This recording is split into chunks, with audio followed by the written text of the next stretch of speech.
Hello, everyone, and thank you for listening. This is part two of the interview with Jane Smith, author of the book Three Times Buried. I hope you enjoy listening to it, and coming soon will be part three, so watch this space for that. Enjoy. But still he continued his suit to renew, till the heart of this fair maid too artfully drew. She never could imagine his cruelty in end, nor infer the barbarity he did intend. At last this young woman by him was with child. It was then that she feared that she would be beguiled. Then she fell a-weeping and told him her mind. Said, "Alas, I'm afraid that you will prove unkind." This leads us to our next question, and you kind of touched on it a little bit. How did you research your book, and what resources did you use? I imagine it must have been slightly more difficult because you were hoping to get some of that done when you planned your Yeah. trip and then had to cancel it. Yes. Yes, I had to go for plan B. So with the research, there are really two different separate lines of inquiry. One is the story itself and the characters, and the other is researching the setting. So to research the story, I started with the newspaper article. As I said, there was a lot of detail about the trial in the newspaper. Yeah. And the precognitions, which is the word that I don't know if they still use that in Scotland now. It was new to me. That means the witness statements. All of that was held in Register House in Edinburgh. Hundreds of pages of the trial, the pre-trial witness statements and the trial documents. So I was able to buy some of that online to get archivists there to copy them for me. And we also had, my husband has a cousin who lives not far from Edinburgh who was fascinated with family history research.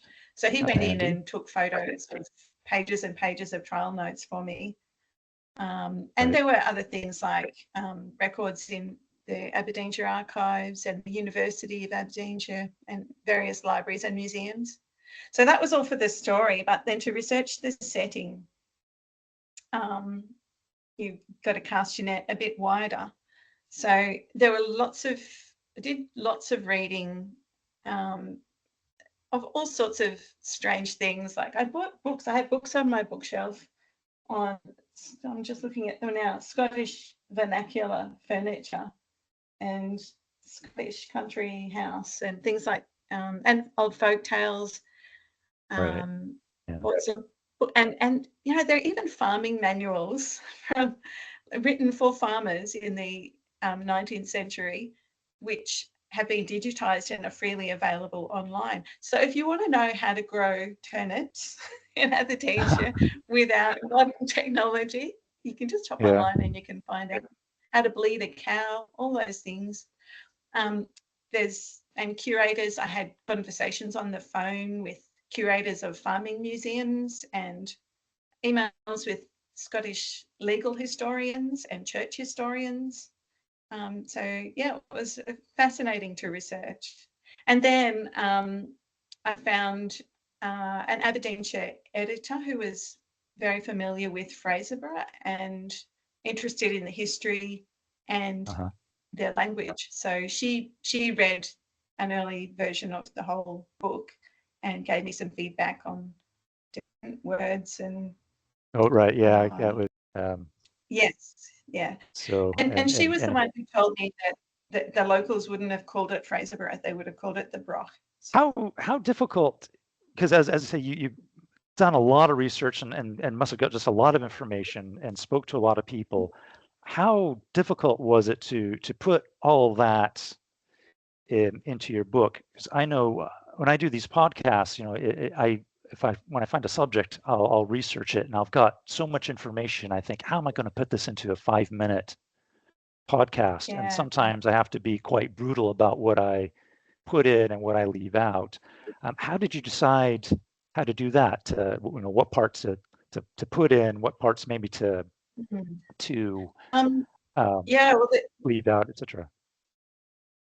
yeah, I did lots of drafts, and I work as a freelance book editor, and people often send me historical fiction to edit, and I really understand, like as you do, that there's a temptation to put everything that you learned in the story, because you've spent a lot of time and effort finding these facts. So Right. you Yeah. really want to make sure that everyone Yes. knows what you found out.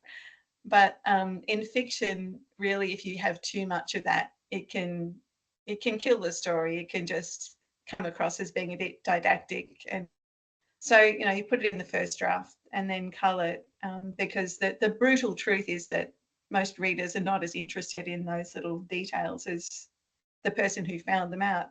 So as I think editing other people's work has really helped me to recognize that and to know that you can't include too much.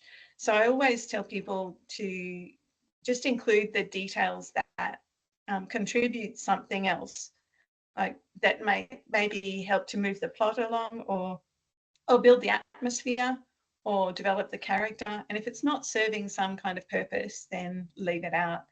And don't describe a scene just for the sake of describing a scene, but have the character interacting with the scene. So yeah, I did lots of drafts, and whittled away with each draft. As far as the actual story goes, I did include most of what I read, because it was really the bones of the story. I left out a couple of witnesses. In the precognitions, there were a few witnesses who really didn't say anything that others hadn't already said. Okay. So, and they weren't very important characters, so I cut them out, because you don't want to overload a book that's got with too many characters, minor characters that are not important to the story. Too many minor characters, it's a real struggle to remember everyone. So yeah, from the actual story, I really only culled a few witnesses.